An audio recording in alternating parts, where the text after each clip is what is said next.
எல்லாருக்கும் வணக்கம். நாசா பாத்தீங்க அப்படின்னா இப்போ ஒரு புதிய கிரகத்தை கண்டுபிடிச்சிருக்காங்க. இத பூமியின் குளிர்ந்த சகோதரன், அதாவது ட்வின் ஆஃப் எர்த் அப்படின்னு சொல்றாங்க. இது பார்க்க அப்படியே நம்ம பூமி மாதிரியே இருக்கு அப்படின்னு சொல்றாங்க. இந்த கிரகத்தோட பேரு HD 137010b. இது பூமியில இருந்து 146 ஒளியாண்டுகள் தள்ளி இருக்கு.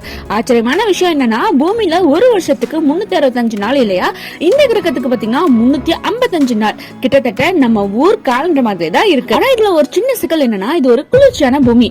இதோட சராசரி வெப்பநிலை -68 டிகிரி செல்சியஸ், அதாவது அண்டார்டிகாவை விட பயங்கரமான குளிர். ஆனா விஞ்ஞானிகள் என்ன சொல்றாங்கன்னா, இந்த கிரகத்துல கார்பன் டை ஆக்சைடு நிறைந்த அடர்த்தியான வளிமண்டலம் இருந்தால் அது வெப்பத்தை தக்க வைத்துக் கொண்டு அங்க தண்ணீரை திரவ நிலையில வைத்திருக்க வாய்ப்பு அதிகமா இருக்காம். அப்படி இருந்தா அங்க உயிரினங்கள் வாழ 51% வாய்ப்பு இருக்குன்னு சொல்றாங்க. அப்படின்னா அங்க உயிரினங்கள் வாழ வாய்ப்பு இருக்கா? ஜேம்ஸ் வெப் டெலிஸ்கோப் இத தீவிரமா கண்காணிச்சிட்டு வருது. ஒருவேளை அங்க ஆக்சிஜன் இருந்தா நீங்க அங்க போய் செட்டில் ஆக ரெடியா? இது மாதிரி சயின்ஸ் அண்ட் ஸ்பேஸ் பத்தின நியூ அப்டேட் அண்ட் டீடைல் இன்ஃபர்மேஷனுக்கு நம்ம சேனலை சப்ஸ்கிரைப் பண்ணிக்கோங்க. அடுத்த வீடியோல பார்க்கறேன். பாய்.